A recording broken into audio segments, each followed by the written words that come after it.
that would be my challenge to everybody going on their own pursuits and everything else is be encouraging, be supportive, show people that you care, and then watch how much good comes back to you.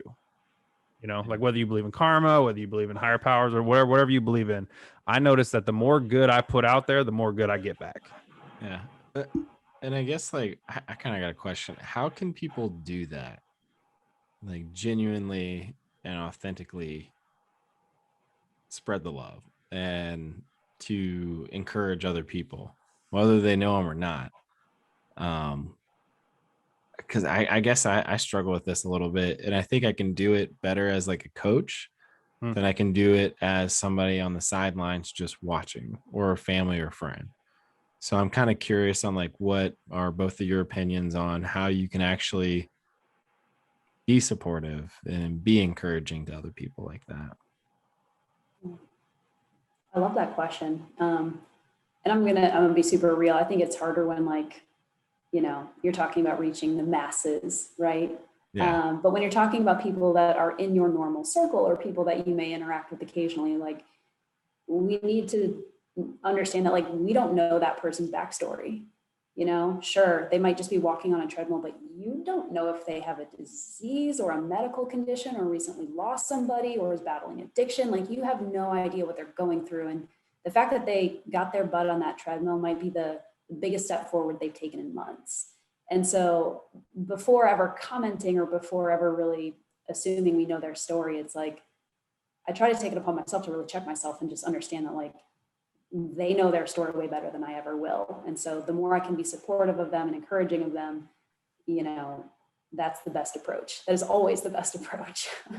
I don't know, Shawn, maybe you can add to that, but I just think it's really, it's so crucial. Like we just don't know what they're coming from. We don't know their backstory. Yeah. Yeah. I think I try to come from a genuine place of like trying to be happy. And, it took a long time for me to realize that jealousy is not helping anything. I have some very, very successful friends. One of them is on this podcast with me. Awesome.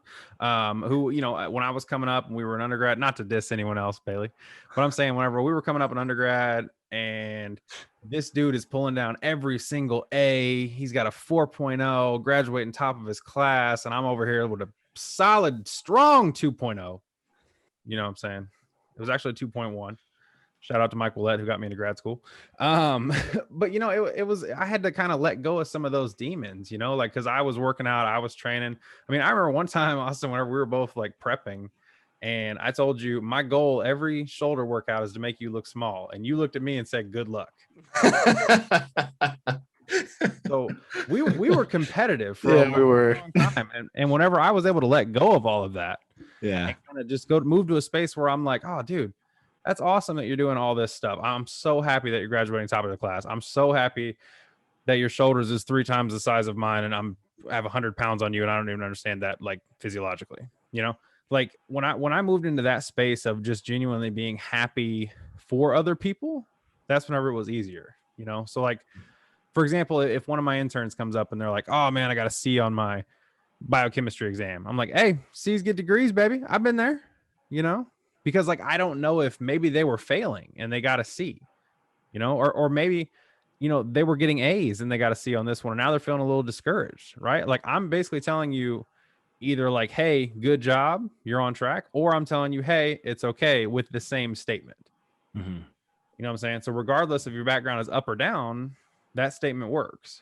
Or if like you see somebody in the gym or something out there, right, and they're walking past you and like they say what's up, like, oh, I see you. You just keep walking by, right? Like, oh, cool, right? Like that dude acknowledged that I'm here. Oh yeah, and I think a lot of people get excited about that. We do have Jared sending us some notes. If you wouldn't mind me reading it real quick, because I think this was pretty good. Yeah, bring it on. All right, Jared says, I find that we get angry and jealous of others when they're achieving fitness goals because we are externalizing our negative feelings towards ourselves because we want to achieve similar goals but aren't motivated. It's a lot easier to support others when we start to comparing ourselves to who we were and where we have been, instead of who someone else is today. I think that's Jared coming good. in deep. I know. Mm-hmm. Twitter fingers are hot right now. Cool. I don't even know where to go with that. Bailey, you got anything for that? Thinking. It's a lot to take in. But I don't know, the piece of that really stuck out to me is like, you know, your biggest competition is you. That man or woman looking right back at you in the mirror, that's really the only person you need to be focused on. And that is so much easier said than done. Again, like we're bombarded in a world with, I don't know, information, images, comparisons, like people thrive off that. And like, don't get me wrong, a little bit of competition is very much a healthy thing. Yeah. But it can turn a corner quickly. And so, yeah, I'm sure there's a lot that goes into it, but I mean, the more that you can be focused on your own pursuit or your own journey, you know, the more content you're going to feel. And I feel like that's what we ought to be encouraging one another to do anyways. Yeah.